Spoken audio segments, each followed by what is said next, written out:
But, and then also on TV, there wasn't a whole lot of Hawaiians on TV, and there wasn't a whole lot of Hawaiian history or culture on TV. When we first started out, we were putting a lot of our stuff, well, some of our, like our DOE, Department of Education programming, went on PBS Hawaii. We'd hear from people who would, who had just gotten cable, and they were flipping through the hundreds of channels that were available, and as soon as they saw a brown face and heard what Puipao used to call a slack key voice, they would stop and they would just glue to the screen. So things were really changing back then. Now there's, well, hopefully it's a lot different, but I think we were very intent on, like you say, setting a record, recording, documenting things that happened that people never knew about. And that was my whole reason for getting into video from, when I started in '74, was just access to the media and get the exposure to people who just didn't have access to the media. We've just tried like hell to to keep our work relevant, at least have it on the internet and on our website and on OEV TV and whatever. Just don't let it. So many films get put away on shelves for, and just forgotten about. Waimanalo eviction, 1985.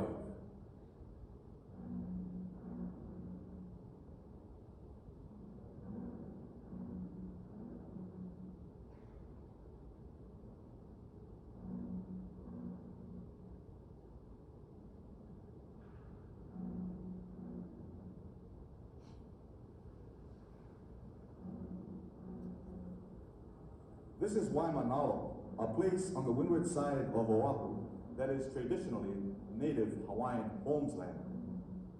It is here that these native Hawaiians came to live, unable to cope with Hawaii's high cost of living and the lack of affordable housing. They are homeless and claim the right to stay here as beneficiaries to the land, which once belonged to the nation of Hawaii but was annexed illegally, they say, by the United States government after the overthrow of Queen Liliuokalani in 1893.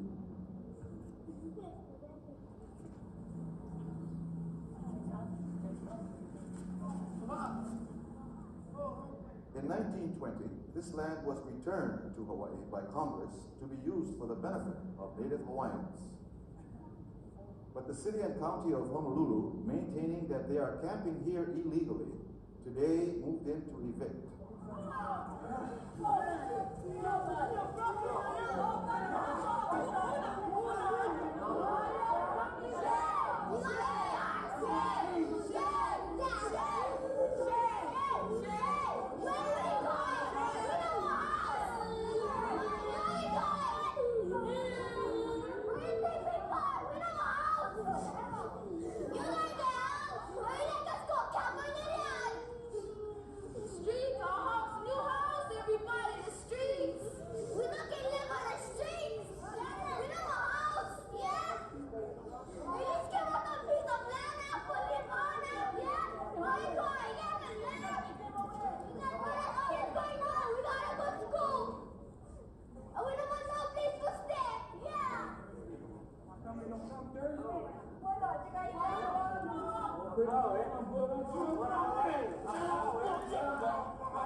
This was a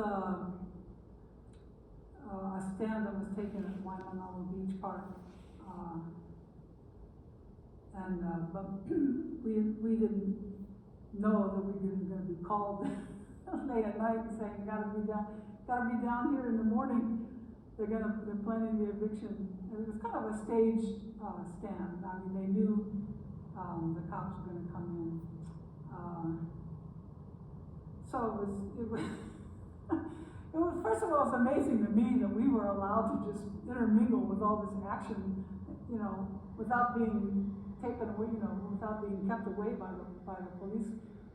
Yeah, it was pretty intense. And that young girl that cries out to the policeman, I tell you, that footage, that particular footage of her speaking out like that has been used more by other producers, more than any other, archival footage that we have. It's been, I can't tell you how many productions it's been used in. And so people are really familiar with that. And not only her, but the girl beside her is Paula Funga.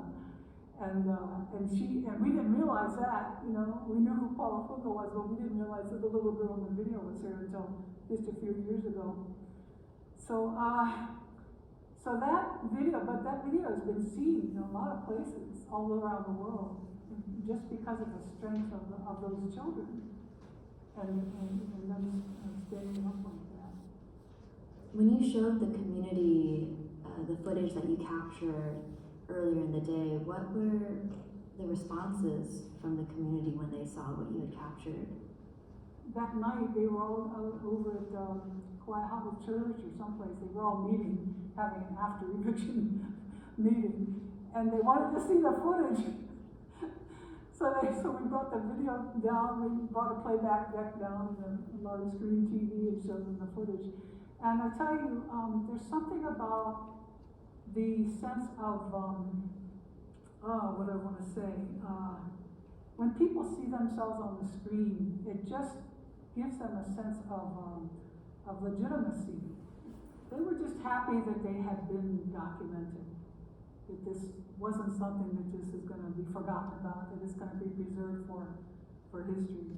It's going to go out on the news. It went out on the news that night, but now they knew, everybody that we shot, that we recorded, they had a trust in Pui Pao mostly. I mean, Pui Pao was the success of this team. There's no way I could have done any of this stuff without being with him. And they knew that Pui Pao was also a sovereignty activist, and he had been evicted himself and participated in various struggles, as we used to call them. So they trusted him, and they knew that he was going to take their message and their words and their faces and their images and everything that was going on and take it to the world. They had that trust in him. Joan and Taylor, can we pick up on a comment that was just made about the power of youth speaking up, speaking back, speaking on behalf of themselves, their families, their friends, their communities? Some of the people who were arrested at Waimanalo were actually very active in the sovereignty movement and other movements in Hawaii. So the children were educated. They were taught by their parents about the alienation of Hawaiians from their land and the injustices that had happened. So they weren't just speaking off the cuff. They had been inculcated with the idea that yes, this is our land. It's Hawaiian homelands. On the books it's supposed to be our land. I remember recording the KITV news that night, and they were showing that the news cameras had shot the same little kids that we had, and that went on the news. And there were so many, apparently there'd been so many calls into the station of parents who were very deeply disturbed that their children were seeing this. And so that was the 5 o'clock news. Then the 10 o'clock news, one of the news anchors actually spoke after the clip and said, we understand that this video has been causing consternation on the part of the general public, and we just want to say that the police were doing their job, and this was, illegal, this was a legitimate eviction, blah, blah, blah. They had to explain away this horror that the kids were seeing on screen. What goes through your mind when you're in a heightened situation and amongst the chaos there's an incredibly powerful moment happening before your eyes and you're trying to capture it on camera? What goes through your mind in those situations when you're in the thick of it? I just know when I'm shooting powerful scenes like that I feel that it's just going to go right through us and through our cameras and out to the world.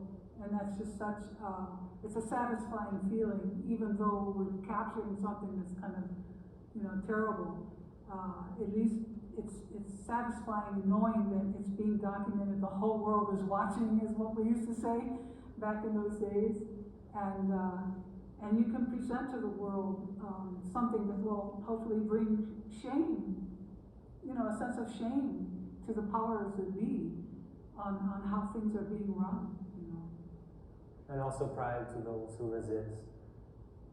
Pacific Sound Waves, 1986.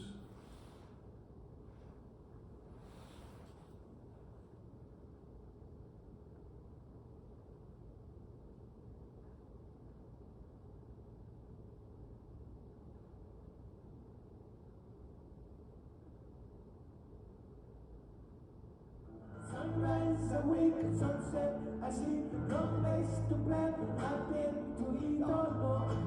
Down we go, I'm not gonna leave, no. No, down we go, oh, no, no, no, no. No, down we go, oh, no.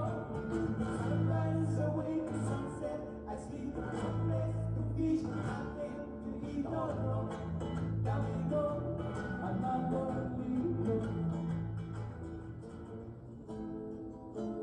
Water I pay to them from God, the nectar of rain that's free.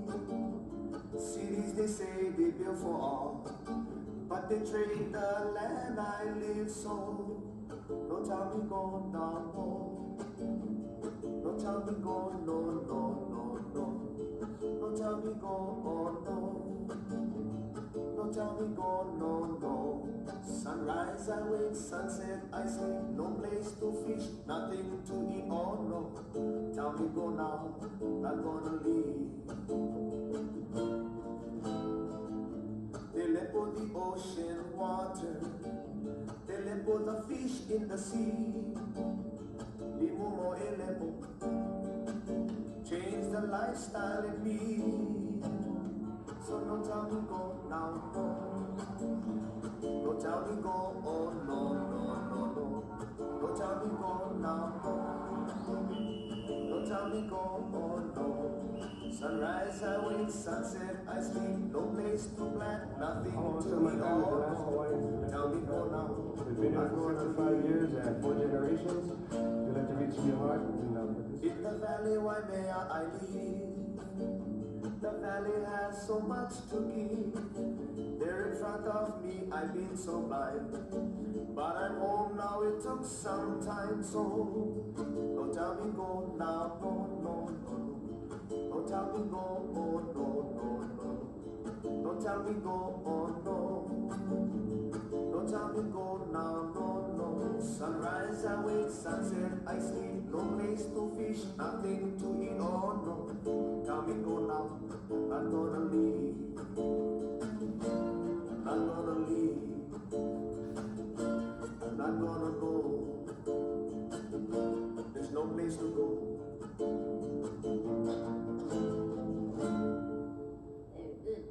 No place to go. I'm home. That story of the Browns at Waimea Valley, it still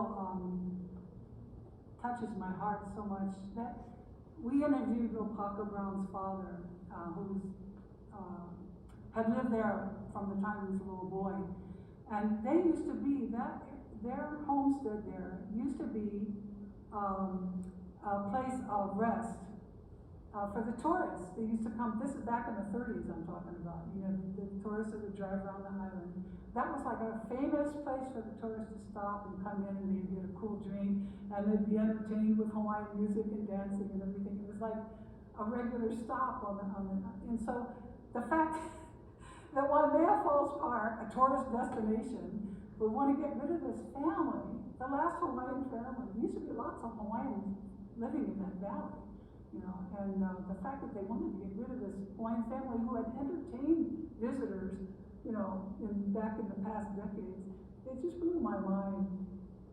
Oli and Mele have been a vital part in Makokaina's work over the years.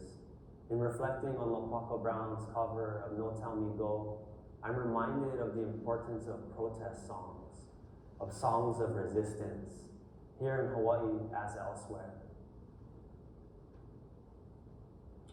Yeah, I have to laugh because I look back over our productions and I go, oh my God, there's so many times when we would open up the program with a song you know, and then intercut it with sound waves and stuff like that. And I was thinking, this must be getting old. But in our minds, to me anyway, musicians are magicians. I mean, they just, song and music they give you, they make the soul of your video. I mean, they really, if you can cut images to a song or to music, half of your work is done, you know, and you didn't have to do it. So we had so many songs featured in their various videos that I thought, well, we should just do a whole program just with those songs, you know, and Pui Pao thought of that term, Pacific Sound Waves. I really feel that the songs, and even today, the songs are what teach the young people, you know, about the culture, about what's going on. Very powerful. Ho'ala Ho, Look to the Future, 1987.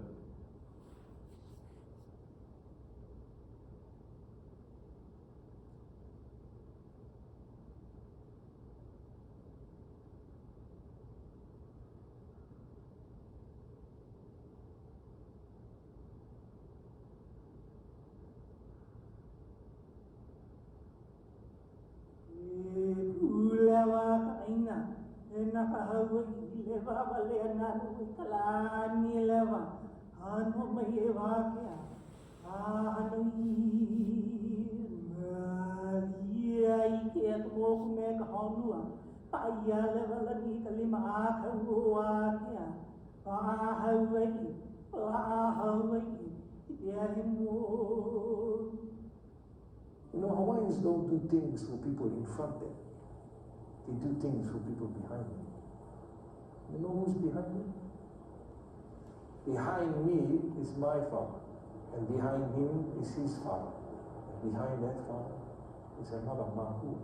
See, the Mahu, and we call them Kupudakai, the ancestral one. And when they talk about history, they talk about Molelo. See? And Molelo comes from Mo'o, with his lizard. But really, it's more like a dragon. And so, well, that's quaint native story, okay? Regional and interesting, but only native. When we talk about the Molelo, that is our people, how come we think the way we do? We think of a dragon coming down the corridor of time. His heads are thoughts, not yet hard. It peers into the darkness, a day not yet born. An Iyao not yet here, the brightness of dawn not yet here. And that's your thoughts, that's your aspirations. And then this generation is kind of an awkward generation with small feet, like the mole. Eh? It is grasping and touching and looking and grounding and crawling all over everything. Doesn't have the discipline of age yet. And then my father and his generation are the hind legs of the dragon. And they are more stable and centered. And with steady pace, they move forward, preparing a legacy for the things that are valued in front of them, reinforcing at all times. They are the people of the mat. To them belong the pulse of yesterday and the support for tomorrow. You call, what are those things? Well, sometimes they call life insurance. They call a good home. Hey mom, get something in the icebox? That's what the parents are. They are the foundation of the moving dragon. See, and then we have people that come before them. And they are like the tail of the dragon. And the tail has many vertebrae. And every vertebrae is a past generation of a lay of vertebrae called Molelo. History, tradition, values, family. All part of this dragon. He said, oh, I never heard that kind of story before. Well, we have other kind of dragons today. We have this dragon called Kawila. You know, about 6 to 8 o'clock in the morning. On the other moon comes this great dragon. It has many, many eyes and many heads. And it all has different places it wants to go. And that's what makes it dangerous. We call that traffic.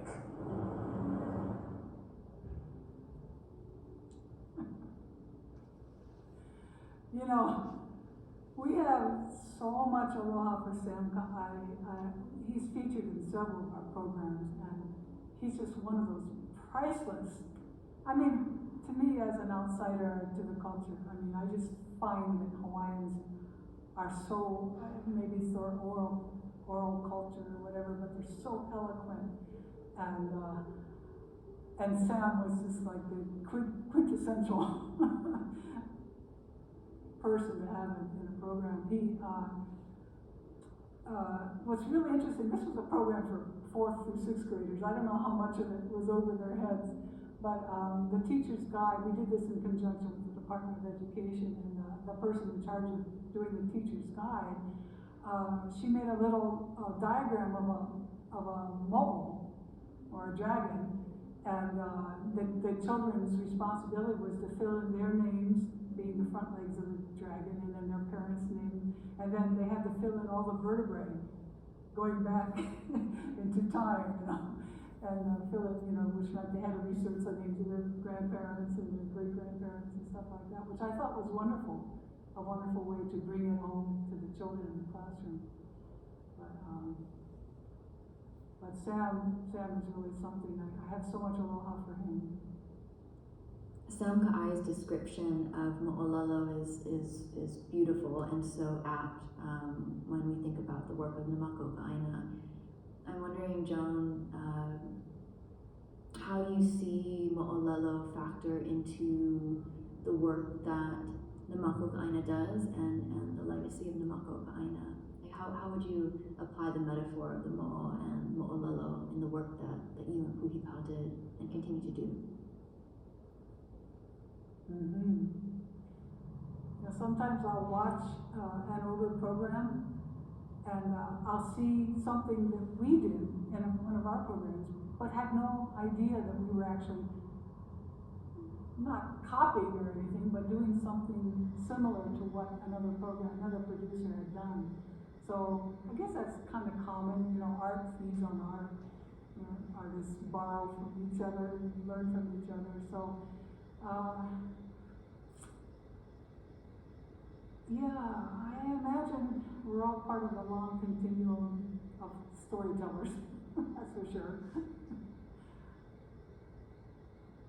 You know, what's so powerful to me about Sam Ka'ai's description of Mo'olelo is that he doesn't draw a distinction between traditional and contemporary periods.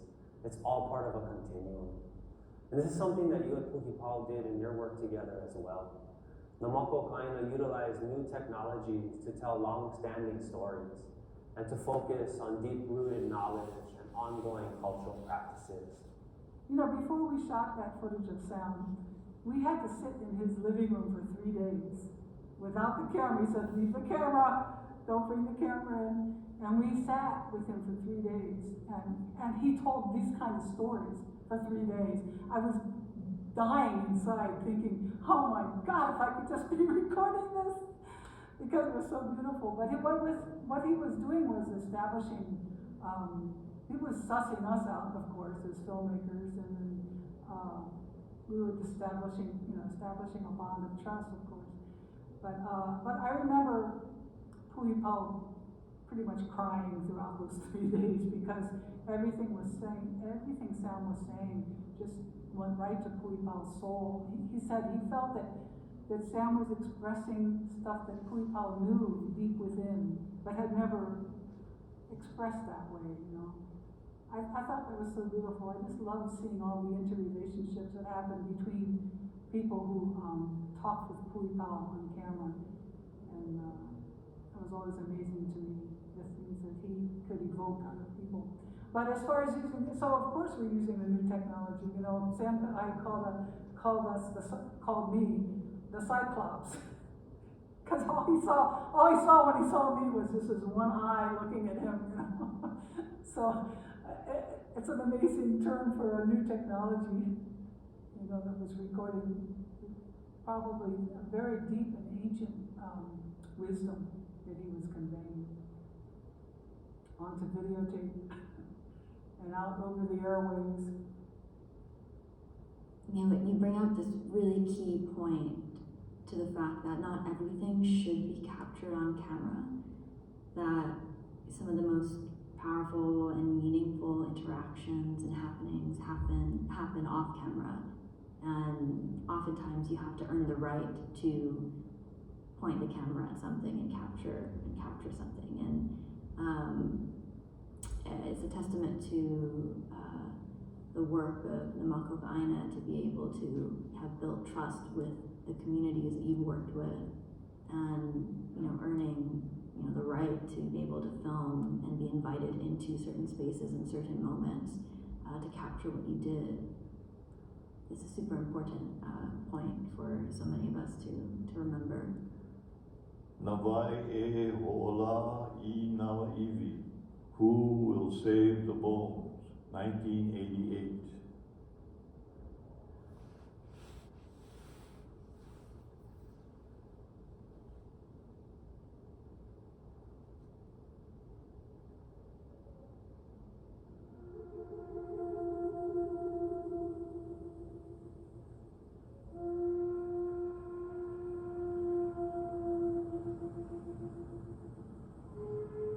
Honokahua, one of the 6 bays of Pi'ilani on the West Maui.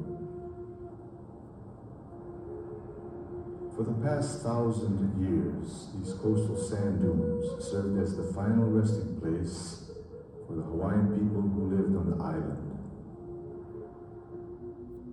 The land has passed through many hands since then.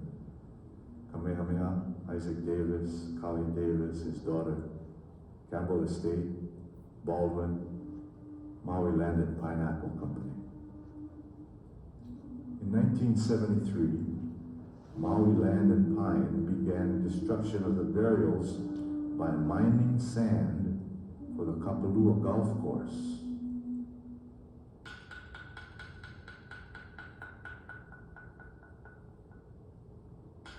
Since 1987, over 870 bodies of men, women, and children have been dug up to make way for the Ritz-Carlton Hotel.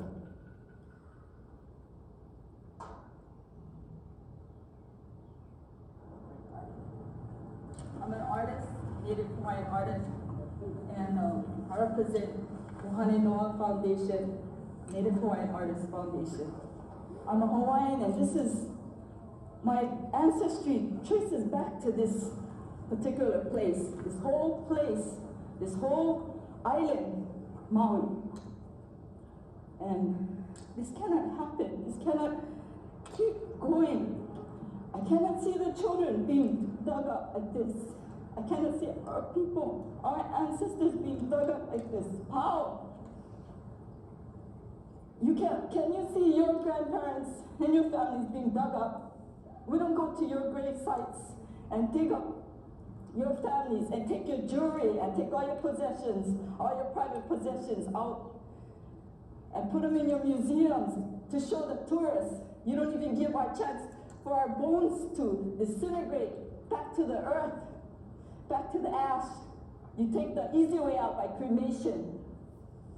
We're sick and tired of you people coming here and saying, just moving right in and not even letting in. The people know here on the islands what's happening.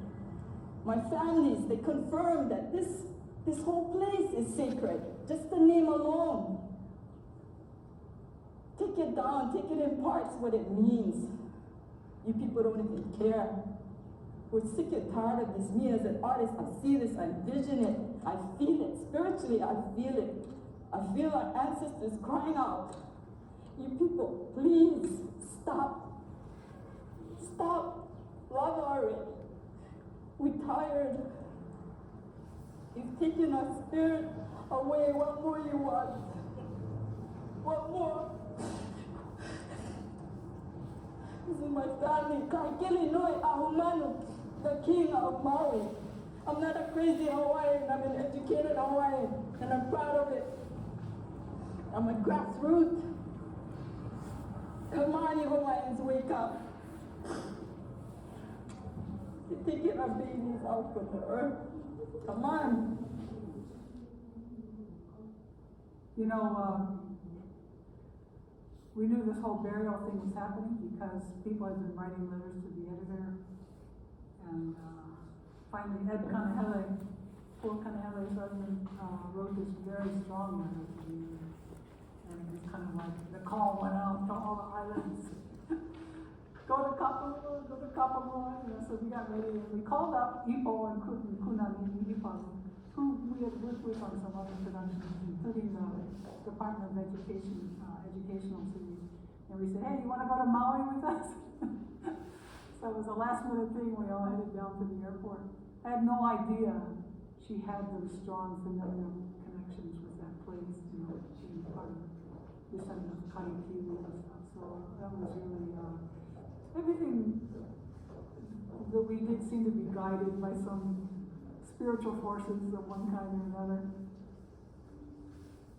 I don't know whether this video had an impact on the legislation that passed. I think it might have had something to do, but at the same time, there was a whole movement going on around the United States of protection of native graves and remains and stuff. So legislation came to the fore right after this happened. We had a big vigil. The video goes on to show a vigil that was 24-hour vigil that happened down in the state capitol. John Whitehaven was governor at the time, so he kind of called a little kuka session in the Capitol with everybody. And it was shortly after that that the Hawaii legislature started passing some bills about how to treat burials, and all the burial commission things started from that time. And national legislation in the United States also started around that time too.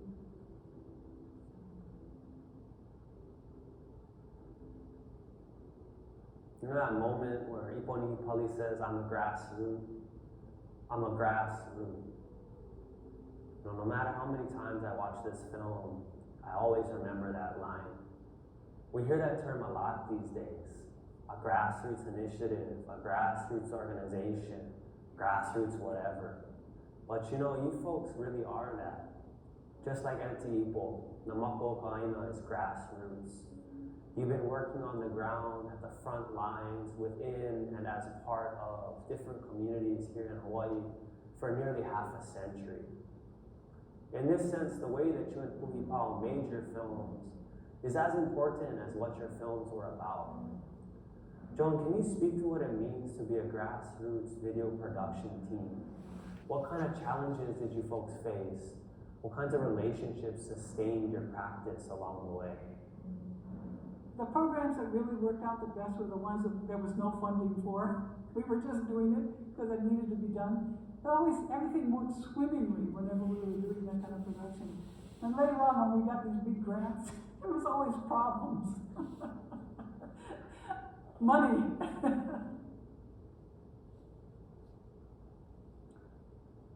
I'll never forget the night before the Makua eviction of 1983. Puipa had gone through his eviction in Sand Island. All of a sudden, there's a big eviction plan for Makua.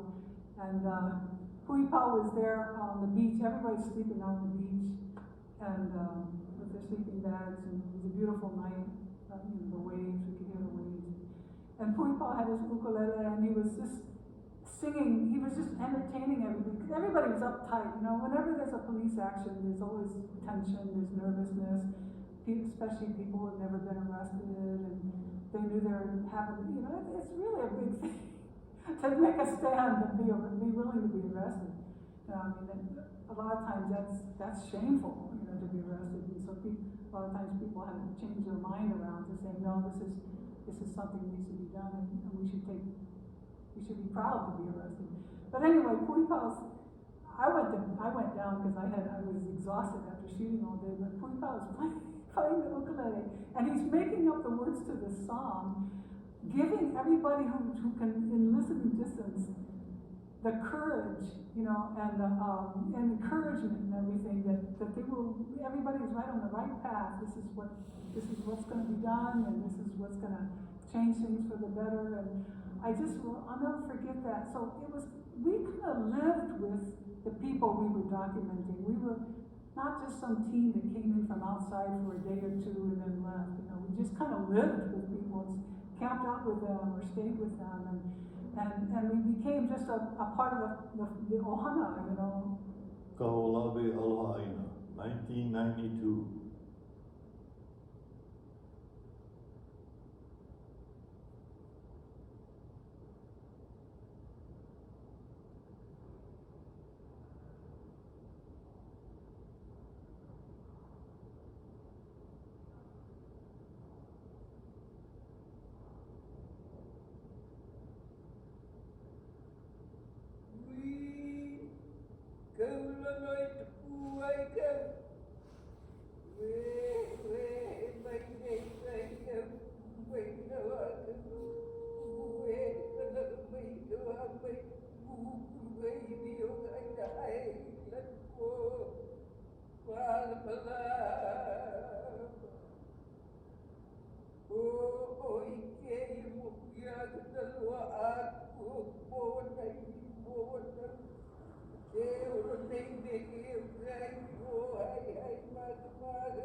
The chants, which have been passed down from our ancestors, the first people of Hawaii, mention several names of the island that we call Kaho'olawe. One of the names is Kanaloa, the Polynesian god of the sea and ocean navigation. Another name describes the light rain that falls on the island. Hineli, Kahiki Boy, the horizon where the sun sets, where the spirit goes to rest. The name used today, Kaho'olawe, means to take an embrace, perhaps referring to the way the island's currents bring everything to its shore. But a fifth name is probably the most intriguing, Kohe